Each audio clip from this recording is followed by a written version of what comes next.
The closet. Every night before bed, I begged my mother to make sure my closet door was snug tighter than my own cover. We had fallen into a typical nightly routine of her tucking me in, then examining the closet door, even pushing it with her hip to be certain that it was closed.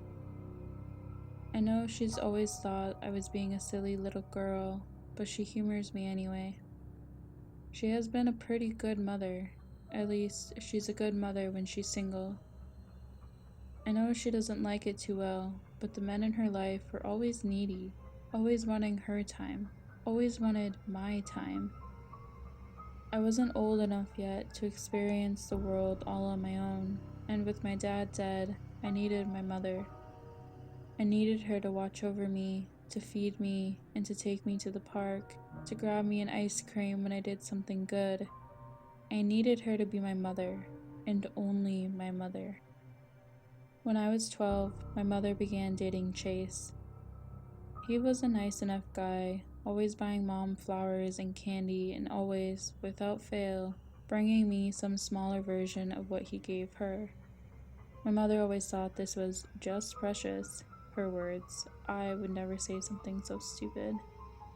I remember hearing Chase ask my mother one night when I got up to use the bathroom why she was still single when they met. He exclaimed that he just couldn't believe someone like her, a beauty beyond compare, yes, Irae, could never be snatched up by some Persian prince or some other foolish and ridiculous thing he liked to say. My mother always gushed and giggled. I always rolled my eyes. I listened a moment to hear her response, a wicked smile tugging at the corners of my lips. I don't know, Chase. Apparently, something is wrong with me, because just as soon as things start to get serious, they all run off. Her voice sounded melodic, with a touch of sadness. I dropped my smile as quickly as it had formed. Why was she sad? She had me. I was supposed to be her number one, her most important thing. Yet here she was sounding sad at the loss of mere men that baby talked her daughter, all while trying to steal her away from me. I had heard her say it over and over. Even before I was born, she told me she would always rub her belly and say that I was the most important thing in her life, in the world to her. She kept saying that until I got around 7, and she started dating Donald.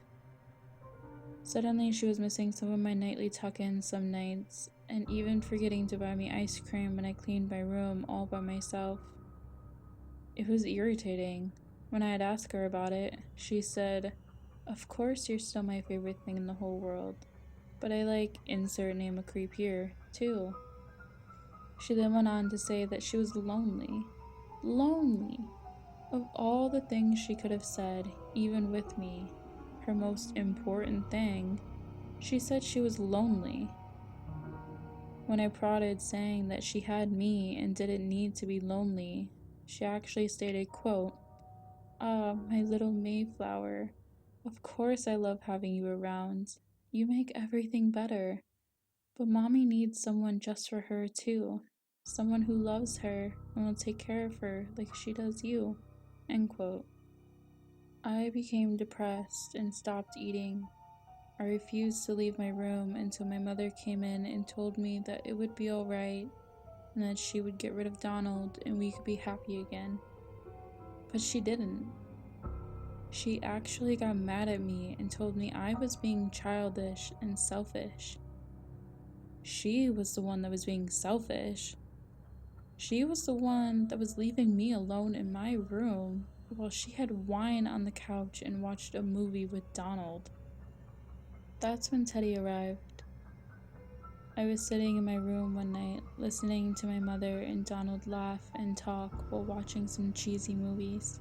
Donald liked the worst old movies ever. I was imagining how I might get him to go away when I heard it. There was a giggle coming from my closet. I was really scared at first. I had always worried that there was a monster in my closet, but now I was hearing one for real. I got ready to scream for my mother, Maybe then she would get rid of Donald and spend more time with me again if she knew there was a monster in my closet. But then I heard a raspy voice whisper, "Don't scream, I'm your friend." I wasn't sure what to think. There really was a monster in my closet, but he said he was my friend. I'm braver than most children, so I didn't scream. Instead, I watched as the door opened and a big monster man wearing dusty black clothes and an old fishing hat from those stupid movies Donald liked slowly emerged from the darkness. "I'm Teddy," the impossibly dirty monster said, raising his head slightly to look at me. I saw only one eye. It was dark and bloodshot. The other one was under an equally dirty eye patch. "What happened to your eye?" I asked him. His long, faded black coat swiveled against the ground as he shuffled slowly towards me. "I'm a pirate," he stated blankly. "Need one good eye for the dark." I giggled a little at this, and Teddy seemed pleased. "Do you live in my closet?" I asked him. He glanced around my room silently before saying, "No, I come from somewhere else. I'm only here for food." I perked up then. My mother had made some really good chicken casserole that I just knew he would enjoy. "Cool. I can go get you some food from the kitchen. My mom makes..." He brushed off my words with a single flick of his rotted gloved hand. "That isn't the kind of food I'm looking for." I could almost hear him drooling under those heavy dark clothes. "Did you come to eat me?" I asked him matter-of-factly. "Thought about it, but I like you. I think we really could be friends." I lit up. I had never had a friend other than my mother.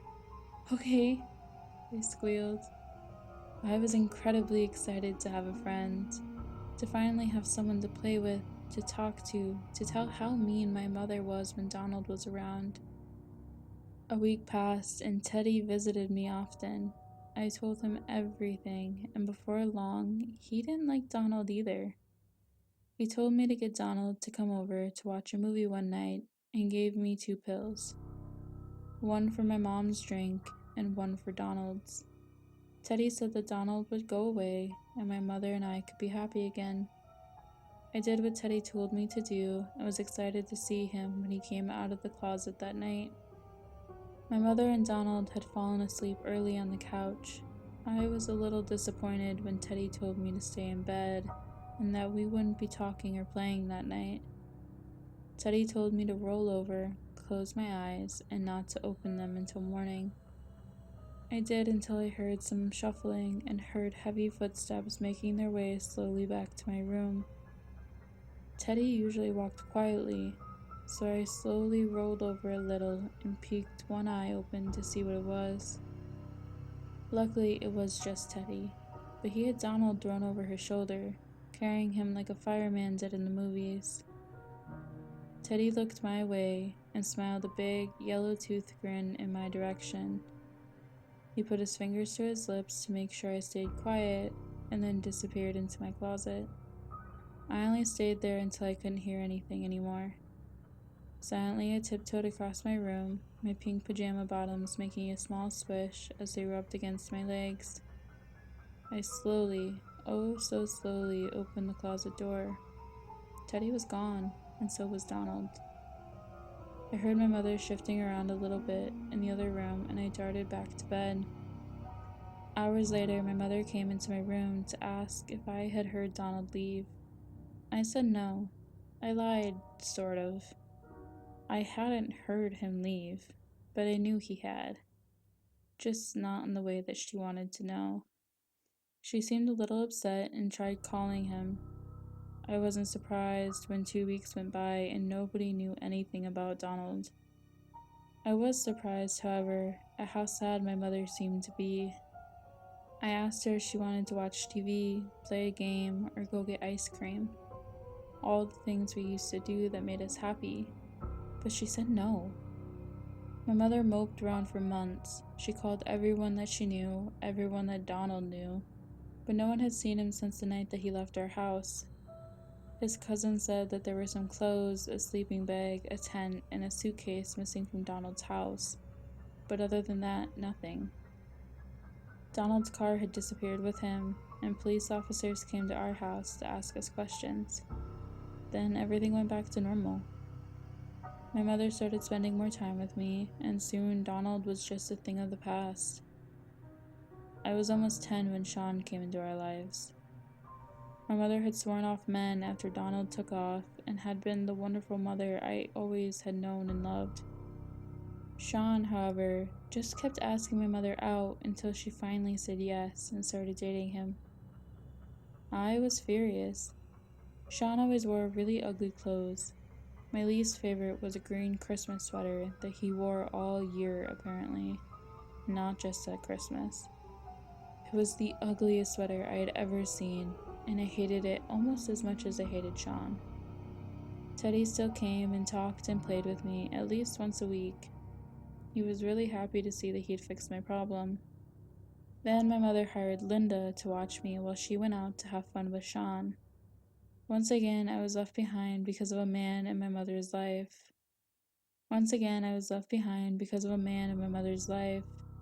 Linda was mean and made me go to my room at 6 and to bed at 7. I didn't like her, and Teddy didn't either. My mother came home one night and found me alone. A note from Linda sat on the kitchen table that read, "I can't do this anymore. Where is my life going? I'm sorry."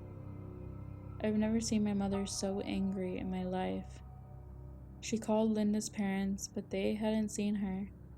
Everyone started trying to reach her, but couldn't. Linda's car was gone. Her phone and a few of her favorite things were missing as well.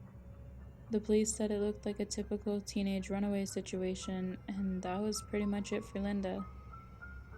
A year later, after my mother had been bringing Sean over to our house or taking me to his house for their date nights, she told me that they were going to get married. My jaw hit my chest, bouncing slightly as I stared at her in disbelief. I didn't know what to say. I was angry, hurt, betrayed. I was being replaced. I stormed off to my room and cried. That night, after my mother actually remembered to tuck me in, Teddy came from the closet and sat on the side of my bed. Teddy always smelled really weird, like he never took a bath and lived with dogs and fish, but I didn't really mind. He always wore the same clothes and hat, and moved his eye patch to his other eye when he came to see me. He was my best friend. I told Teddy everything, and he said that he would make it all better. A month later, Sean left my mom and his family a note, saying something about not being happy, things were moving too fast, and needing some time alone to think. He took his truck, most of his clothes, and his dog, and was never heard from again. My mother cried for weeks. Finally, she came back to me, and we started trying to be happy again. On our way to grab ice cream from our favorite place in town, I saw something that caught my eye. It was an ugly green Christmas sweater. A very skinny man with an overcoat like Teddy's, but not as long, was sitting in the park by a tree, eating some kind of meat. It was dirty and torn, but obviously still the same horrible sweater. My heart sank. Sean was back. As we walked by the man, I struggled to look at his face in the hope of making sure it wasn't Sean waiting on us. I looked into the tired eyes of the obviously homeless man, and he seemed to understand my worry. He pulled his dusty brown coat over his sweater and winked at me before going back to his meal.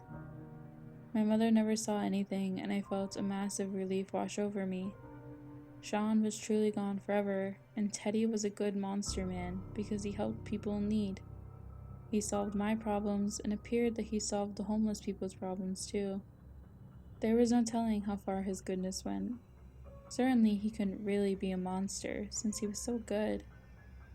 It was at that moment that I knew I would be alright, and I skipped home, joyfully eating my chocolate ice cream as I hummed my favorite song. Teddy didn't visit much for a while. He said that he had some other things he had to do and would be gone for a bit. I was upset.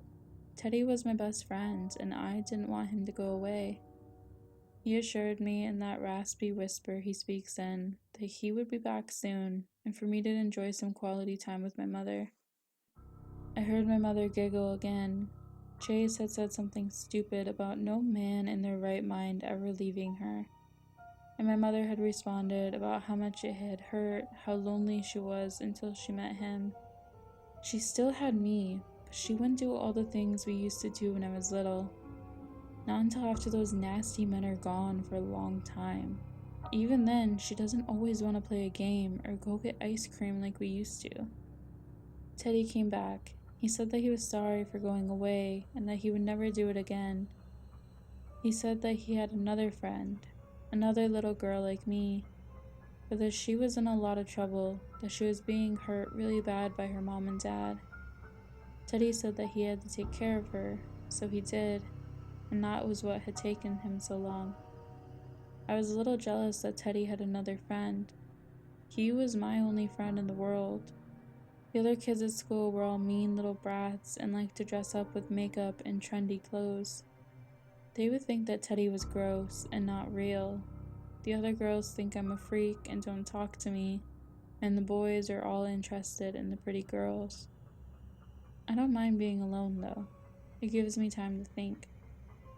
Today I've been thinking about my mother and how sad she's going to be tomorrow. I hate it when she's sad. She cries a lot and doesn't spend much time with me. When she does, she's always sad and no fun. But hopefully, with a little more time and me staying close to her and telling her how much I love her and that I'm the most important thing in her life, the only thing that she needs, she'll come back around. Teddy said tonight he would bring me the sleepy pills again and I would give them to my mother and Chase, just like last time. After that, Chase will disappear like everyone else and I will finally be able to be happy again without him always calling me squirt or kiddo and trying to mess up my hair. Teddy is coming to get him and take him to the closet. I don't know where they go from there or what happens, and I don't care. Teddy is my best friend, and I trust him to fix my mother's and my relationship. I just want my mom back. I want the mother that took me out and played with me, the mother that played with my hair while we watched a movie and ate popcorn. I want the mother that pays attention to me when I need it, but she's always so different after the men leave her. I just hope I can get her turned back around. I really miss spending most of my time with her and the rest with Teddy. I know she wouldn't like Teddy because he smells bad, dresses weird, and takes people away. I wish they could be friends too, but my mother has a certain type, and Teddy's thick and filthy beard would repulse her immediately. I'm really starting to think I should have tripped her down the stairs instead of my dad.